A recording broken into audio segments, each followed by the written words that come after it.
Hello, Vande Mataram students. तो आज हम स्टार्ट कर रहे हैं हमारा एसएस का सेम 2 का सिलेबस, जो कि आपकी बुक में ही है, क्योंकि हमारी जो बुक है वो टोटली कंबाइन है, राइट। तो हमारा जो हिस्ट्री का पोर्शन है वहाँ से हम हमारा सिलेबस स्टार्ट करेंगे। तो chapter number 6, Maurya age, Chandragupta and emperor Ashoka.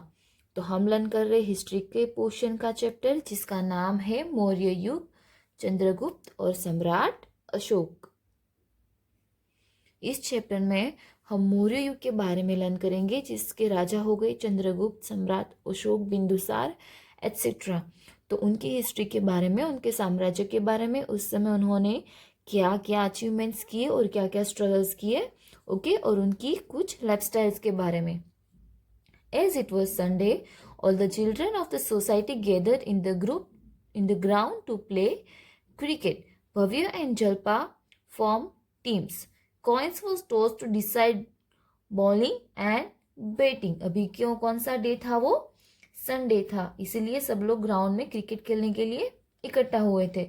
भव्य और जल्पा, ये दोनों जो थे, उन्होंने बैट लगाई कि भाई कॉइन जो है उसको टॉस किया कि भाई कौन बैटिंग करेगा और कौन बॉलिंग करेगा। जल्पा सेड हैट्स। जल्पा ने क्या बोला? Hats. The coin fell on the ground, it was hats. जब भी सिक्का जो जमीन पे गिरता है वो लोग टॉस करते तो क्या आता है? हेड्स आता है। So Jalpa ask for batting. Jalpa ने किसके लिए बोला? बैटिंग के लिए। Hetan asked where do we find line figure on the coin. तो अभी हेतांश के मन में क्या सवाल आया कि हम सिक्के के ऊपर ये जो लाइन की निशानी है, लाइन की आकृति है, ये जो फिगर है वो कहाँ से आया होगा? Bhavya explain to him the line figure on the coin is heads. वो क्या बोले कि भाई ये जो लाइन की जो प्रतिमा है वो क्या होती है? लाइन यानी कि हेड यानी कि किंग।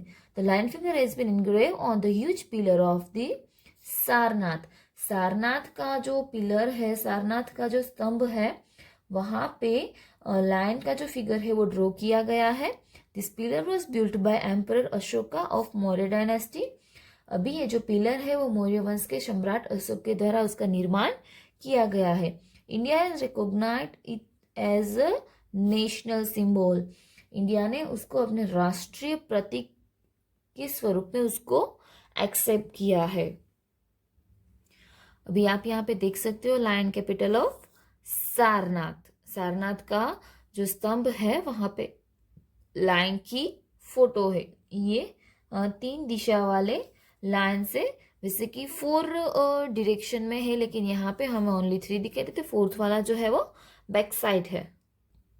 अभी नेक्स्ट पोर्शन लर्न करेंगे। Maurya dynasty founder and ruler, यानी कि मौर्य वंश के स्थापक और उनके शासक, उसकी स्थापना करने वाले और उसके ऊपर शासन करने वाले।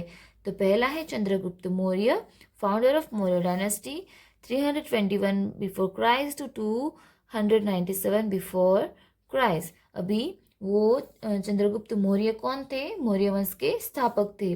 Chandragupta played the games of the king in his childhood, यानी कि चंद्रगुप्त जो है वो बचपन में राजा राजाओं का खेल खेलते थे, जैसे कि मतलब राजा बनना और उस तरीके से खेलना। वो His skill was noticed by Acharya Vishnugupta and he was trained by him in शस्त्र एंड शास्त्र। अभी अभी उनको राजा बनने का बहुत शौक था और अपने दोस्तों के साथ वो कौन सा खेल खेलते थे? राजा बनने का खेल, कि भाई मैं राजा बनूंगा और आप सब प्रजा बनोगे, ऐसा ऐसा। जैसे कि आपने भी कभी बचपन में किसी का किसी का रोल फॉर्म करके कोई गेम्स खेला होगा, उसी तरीके से।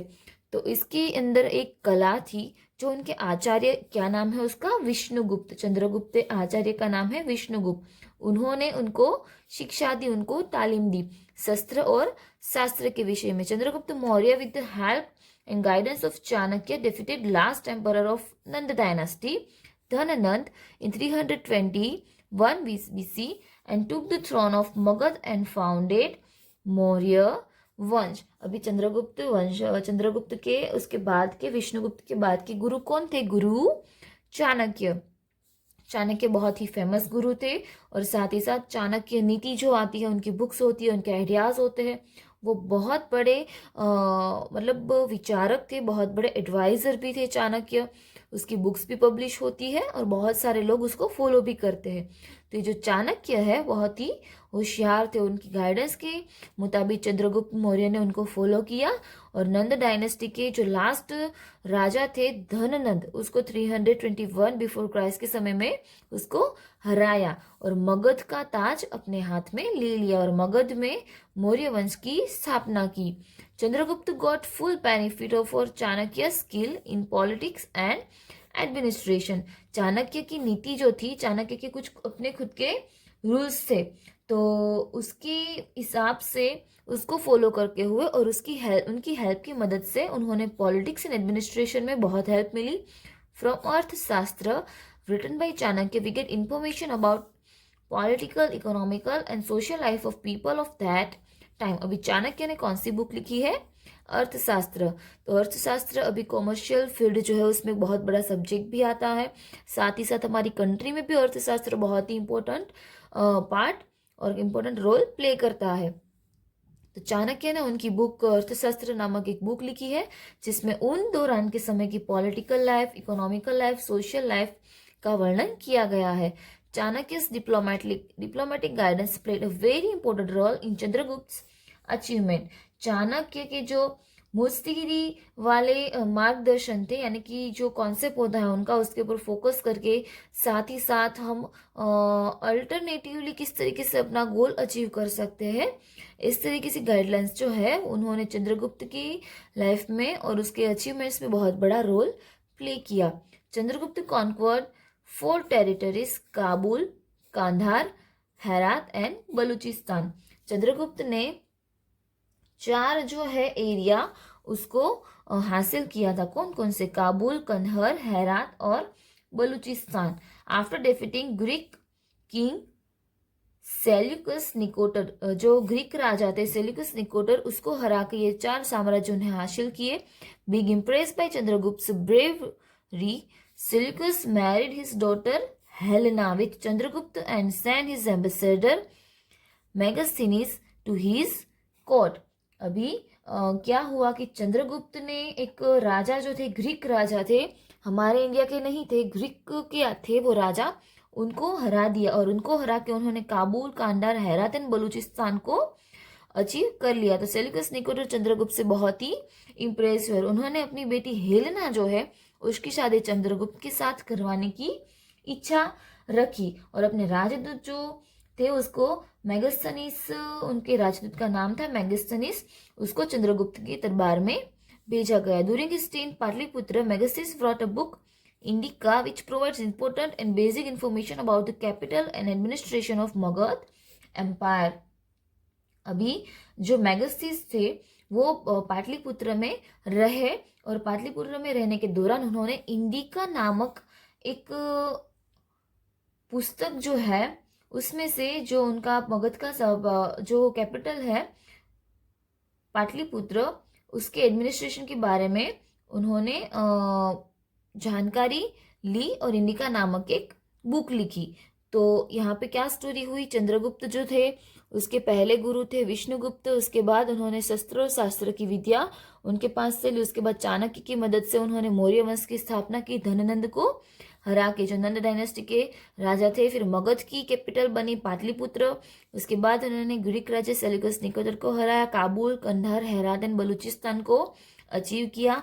तो भाई सेल्यूकस निकोटर उससे इम्प्रेस हुए और उन्होंने हेलेना, अपनी जो डॉटर है, उसके साथ चंद्रगुप्त की शादी करवा दी और उसके एक राजदूत थे मेगास्थनीस, उसको उसके दरबार में भेजा और पाटलिपुत्र में जब तक मेगास्थनीस रहे उन्होंने एक बुक लिखी इंडिका और वहाँ पे ये मगध एम्पायर का थोड़ा सा और उसके एडमिनिस्ट्रेशन, उसके कैपिटल का थोड़ा सा इंफॉर्मेशन हमें उसमें से मिल सकता है।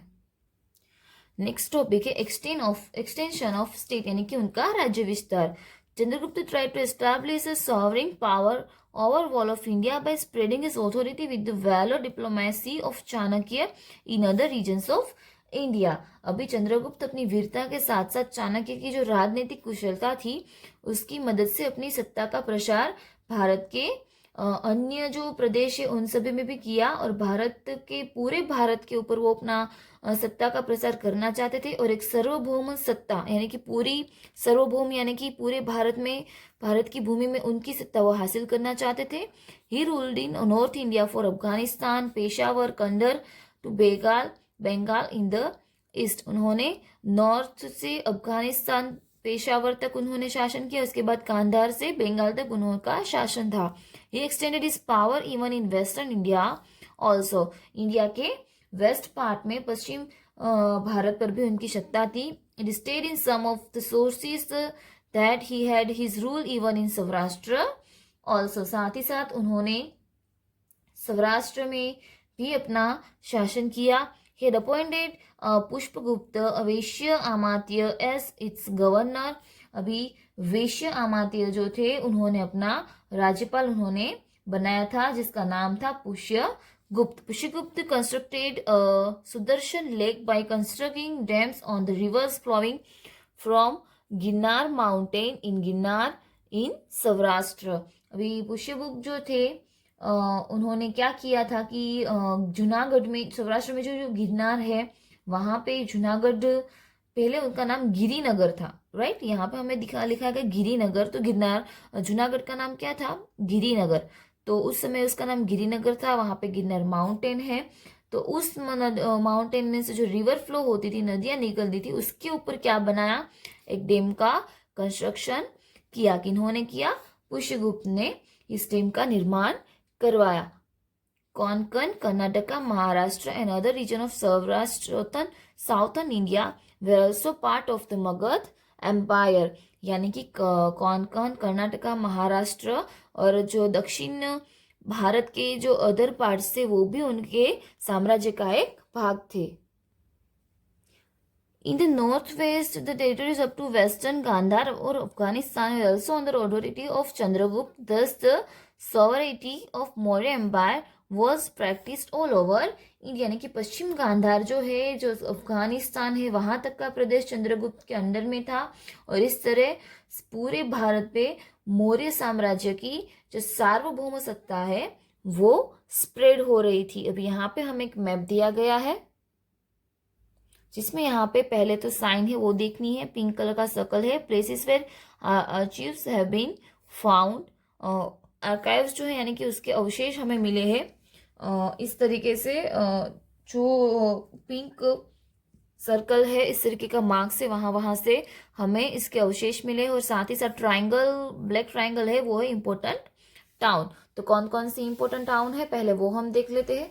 तो यहाँ पे एक पाटलिपुत्र दिखाई दे रहा है मुझे, और यहाँ पे है एक तक्षशिला, और यहाँ पे लैम्पक, मनसेरा, फिर कांधार, तपोरा, कालसी, बहलपुर, गुज्जर, सारनाथ, बहुत सारे ऐसी जगह है, सांची, गिरनार, सोपारा, सनाती, मास्की, ओके। बहुत ही सारी जगह है जहाँ पे चंद्रगुप्त के जो अवशेष मिले हैं हमें, कि उनके समय के कुछ अवशेष मिले हैं हमारे आर्कियोलॉजिस्ट को, वो हमें यहाँ पे दिया गया है। अभी नीचे पिंक बॉक्स में कुछ इन्फॉर्मेशन हमें लिखी है।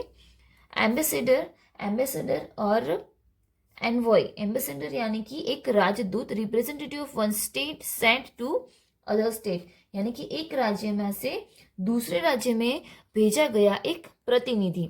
Find out from teachers about the work of envoy embassy of other countries in India. यानी कि आपको क्या करना है कि आपके टीचर के पास से इंफॉर्मेशन लेनी है कि भाई भारत में अदर कंट्रीज के कौन से एम्बेसडर यहाँ पे आए हैं। तो ये अभी इम्पोर्टेंट नहीं है, हमें पहले हमारे चैप्टर के ऊपर फोकस करना है। साथ ही साथ आपको कोई बुक्स में से या तो फिर किसी अदर इन्फॉर्मेशन में से ये चीज़ें प्रोवाइड होती हो, तो अगर आपको उसके बारे में जानकारी लेना चाहते हो तो आप ले सकते हो। Chandragupta spend the last time of his life with Jain मुनि भद्रबाहु इन श्रावण बेलगांव ऑफ मैसूर नाव कर्नाटका। अभी चंद्रगुप्त जो है उन्होंने श्रावण बेलगोड़ा नामक एक जगह है जो कि मैसूर यानी कि अभी कर्नाटका में आई है, वहाँ पे एक जैन मुनि थे भद्रबाहु, उनके साथ अपने अंतिम समय को स्पेंड किया था। He died in 297 BC. Description about Chandragupta's 24 years rule over state and his adoption of Jainism in the last year of his life is found in Jain Purans. अभी जैन पुराण जो है, जैसे कि हमारे भागवत पुराण और वो सब बुक्स होती है, इस तरीके से जैन पुराण है। तो उसमें क्या होता है कि चंद्रगुप्त ने जो 24 ईयर का राज्य में शासन किया था, तो उन्होंने अपने लास्ट के समय में जैन धर्म को एडप्ट किया था। इस तरीके की हिस्ट्री हमें मिलती है। The history before establishment of Maurya dynasty in India is called pre history. Maurya dynasty से पहले जो हमें हिस्ट्री मिलती है ना, उसको प्री हिस्ट्री कहा जाता है। The exact and supporting information of Maurya dynasty is available from various sources. The Maurya Empire established by Chandragupta Maurya with the help of Vishnugupta or Chanakya is said to be the first historical empire of India. India का first historical empire कौन सा है? मौर्य गुप्त का, क्योंकि मौर्य गुप्त की जो इंफॉर्मेशन है वो हमें विष्णुगुप्त और चाणक्य की जो बुक्स है उसमें से मिल जाते हैं। साथ ही साथ उसके यहाँ पे बहुत सारे सोर्सेज है, क्योंकि सोर्सेज उनके होते हैं जो बहुत ही फेमस हो चुके हो, बहुत ही शक्तिशाली रह चुके हो। और मौर्य वंश के जो राजा है जिनके बारे में हम अभी लर्न कर रहे हैं और आगे लर्न करने वाले हैं, उनकी हिस्ट्री में बहुत बड़ी नामनाएं थी। नीचे हमें बॉक्स में देखते हैं sources providing information about Maurya dynasty, यानी कि मौर्य वंश की जानकारी के लिए जो स्रोत हमें यहाँ पे है, वर्क्स यानी कि कुछ बुक्स है।